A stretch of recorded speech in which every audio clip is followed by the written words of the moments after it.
नाही, कुणाची फोटो आहेत मला माहित नाही, पण माझा फोटो अजिबात नाहीये.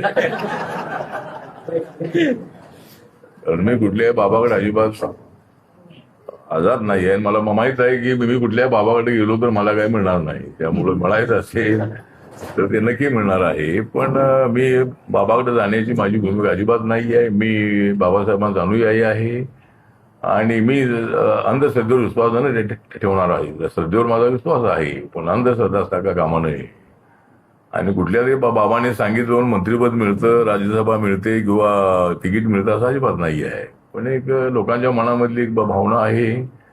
त्या भोंदू बाबांनी भोंदू बाबा असता कामा नये, त्यांनी बाबा असायला हरकत नाही आहे. पण भविष्य जे आहे ते भविष्य काहीतरी सांगायचं आणि त्या ठिकाणी लोकांनी त्याला फॉलो करायचं बरोबर नाही आहे. त्यामुळे मला असं वाटतं की अशा भोंदू बाबांच्या विरोधामध्ये कठोर कारवाई होणं अत्यंत आवश्यक आहे.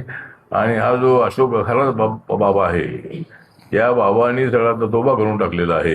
त्यामुळं या बाबाला फाशी शिक्षा झाली पाहिजे अशी आमची मागणी आहे. आणि नक्की कोर्टाकडून अशा भोंदू बाबांना कठोर शिक्षा होईल अशी मला पूर्णपणे अपेक्षा आहे.